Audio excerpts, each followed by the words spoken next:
be a shooter and a scorer and a rebound, which is what he's excelling at. So he changed, and the team is using him to the best of his abilities, and he's having a great comeback kind of season. Melo, a flurry of moves, spinning around and sticks. Carmelo Anthony, number 10 all-time. Oh, Carmelo Anthony, what a sight. When it's all over, we can celebrate him for what he's meant to the game. Because there's only one Melo. Carmelo Anthony, 19-year pro, and in the Hall of Fame. Yes. Another Hall of Famer Congratulations. drops in here to visit with us. Good to see you, my friend. Thank you, man. I miss it out here, man. I miss it. Yeah. 2 years in Portland, a stop that kind of rejuvenated your career. It was great to see you just kind of click back in.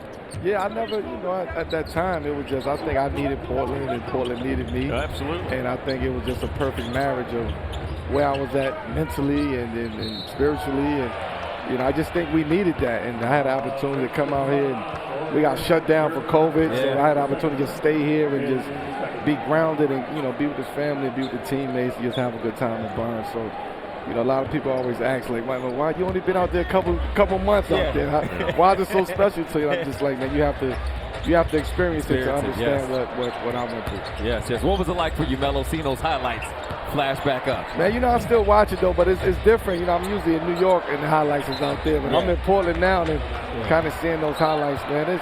I still get the bug a little bit to go out there, and, and I watch those highlights, and I'm like, man, I still could do it. I get the urge a little bit, but then I realize, I'm done.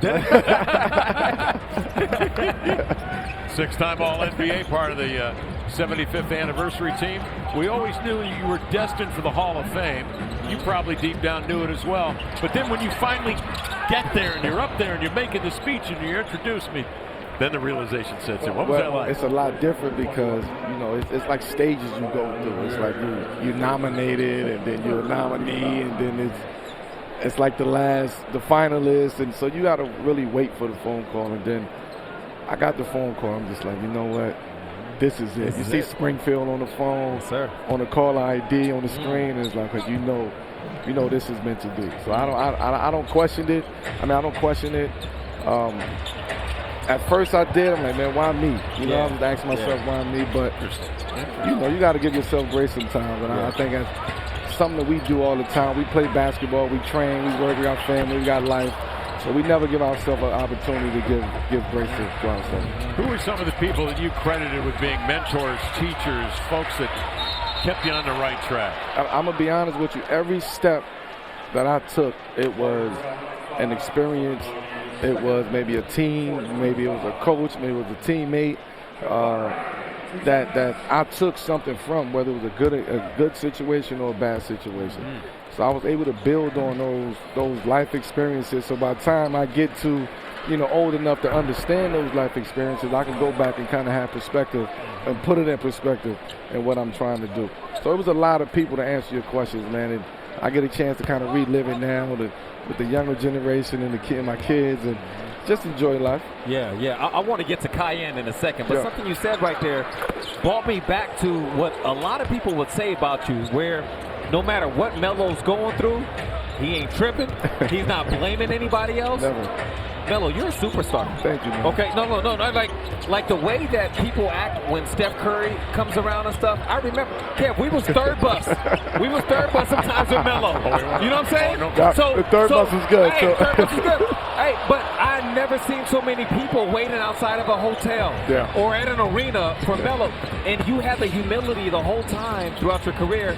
Where did that come from? Was that you? Like, did you develop that yourself? Yeah, that was me. That was just just who I am and who I was and who I always would be. That's growing up. That's, just remaining humble and just, again, understanding how to give yourself grace without even understanding it, right? And I think being in so many humble situations that, situations that humble you in life. So I had an opportunity to just learn how to react to certain situations, sit still, understand it, observe, whether it's good or bad, let it flow, go with the energy. And I think when I kind of simplified my life that way, my life just been at peace, man. I've been peaceful. So I don't regret anything I've ever went through. I call it a journey at the end of the day. Somebody who can come in and play 19 years you know, almost a quarter, of NBA history, right? So as a player, I never had that perspective. Yeah. So I have that perspective now, being able to say I played a quarter of NBA history. So. Yes. And with so many great players, of course, here in Portland, you were joined by Damian Lillard, C.J. McCollum. I mean, looking back on your experience here in Portland with those two, what was that like bonding with those guys? Again, I always say it was divine timing because I came here to Portland. We got shut down. I was away from the game for a while. And I just think what Dame was trying to do and trying to reach in those goals, and CJ being able to kind of create that bond and build that bond. The fact that we were all stuck together here in Portland made us even closer and stronger because we had one goal, which was to go out there and try to win the championship. Yes, I remember that. So the fact that as a competitor, I was able to tap into kind of Dame's psyche and CJ's psyche and say, hey, Dame, no matter if we shut out or not, we're going to find a park outside. CJ, come on, we're going to walk the dogs and we're going to run. And that's how we actually came together. And then from that point, we started bringing everybody else on, and we made that time special, man. Yeah. Well, your son, Kyan, has turned. Now, Melo, the last time we saw him, he couldn't see over his scores table. Absolutely. When we saw him, running around with David Vanderpool's son. Absolutely. Next thing we know, he's one of the top players in the country. Yes. What has that journey been like to be able to see that and walk alongside him? Man, we talk about developing. I know this is the NBA game. We watching some of the young guys on the Blazers, but we're talking about developing and putting the work in and understanding what you need to develop on and understanding the steps that you have to take to reach those goals. And for me, it wasn't a rush. I understand what we have to go through. I understand getting to this level is very, very difficult. You can't cut corners to get to this level, no matter how easy people make it seem. So for him being able to be part of the game and grow up in the game and grow up in basketball and understanding the culture, to now him being the focal point on the basketball court at his level in high school, getting ready to go to Syracuse. It's a proud dad, but also it's like, man, come on, we got work to do. We got work to do because I see it and I understand it. I understand the journey. I understand the development over the past 3 years. This Warrior team has changed dramatically. I mean, they've got real. Not that they didn't have spirit before, but Jimmy Butler's exactly what they've needed. Yes. And this Western Conference is just wild coming into the final weekend of the season. I know Oklahoma City's awfully good, but there's something about experience in playoff situations, earned championships, the journey.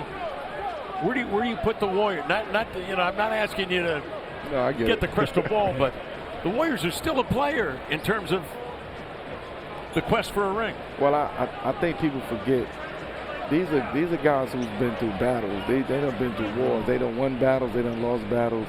But they still together at the end of the day. So you have that veteran leadership. I think understanding each other's roles over the past couple of years, or even just over their career, understanding each other's roles, growing. Their roles have grown more and more. Jimmy Butler, what he brings to that team is another guy who's tough. There's another guy who have a winning personality, a winning perspective. He wants to win, and he don't mind being a third, fourth fiddle guy on the team. He just know winning. And when you have a team or coach or organization who preaches winning every single day, and this is all we think about, I'm going to get a winner like Jimmy Butler too if he's on the market, because I know that's an easy plug-and-play situation, and it's low-hanging fruit, because I know he want to come in and he want to do the right thing.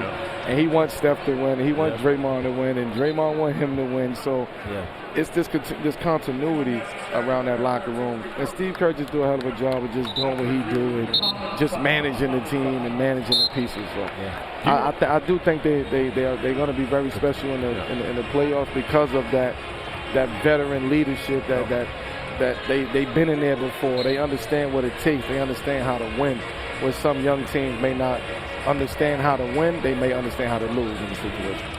Chauncey Billups, a Hall of Famer, MVP of the finals in 2004, really going after this coaching profession. Love it.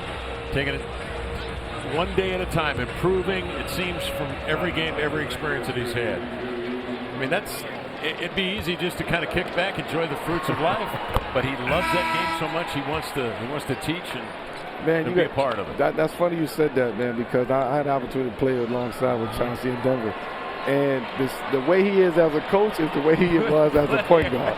It's like the constant, communication of be patient, take your time, develop, understand the game. Like, he's been preaching that. I was probably the year 6, 7. He was preaching that to me. I'm like, I'm leading the league in scoring. He's preaching that. And it's something that I had to really, allow my ego to kind of fall back. Like, damn, this is Chauncey Billups right here, man. He know what he's talking about. But I think as a head coach, man, being able to see it and understand talent and understand personalities, understand, how you put groups together and teams together, and understanding what situation that you have to work with, right? So you don't complain when you understand the situation. You don't complain when you understand your players. He's around, he's active, he's in practice, he's talking, he's coaching. But Chauncey is big on development. Yeah. He want to see the process. He want to see the developmental process. He's not about, kind of overnight, success. He wants to see the overall process. Yeah. You want to get into this business? I'm on my way. 7 p.m. in Brooklyn. Let's go, man. Actually, it's fun calling these games, man. It's fun kind of just being able to sit over here and look at the game. Totally different. Yeah. Well, you're welcome anytime to join Yes, us. Thank you, guys, man. Yes. Thank you, man. It's been great seeing you. Always a pleasure. Yes, always. Seen any good movies lately? You know what, man? I haven't. What do you think of the final episode of White Lotus? Oh, let me tell you, that was very good. I like that. You like it? A lot of people don't like it. A lot of people say it's all right. That's what he was saying. I haven't watched it yet. I'm going to catch up on it. I liked it, but I can see why people was I can see that, because I know you're totally plugged into that. First time I met you, you said, "Where are you going, man?" I said, "I'm going to go see The Irishman." Oh, you love that. Yes. Oh, you love that movie. Because you look like a gangster. Hey, man, great seeing you. I appreciate you guys. Thank you, Love you, man. Appreciate you, sir. man. Carmelo Anthony with us.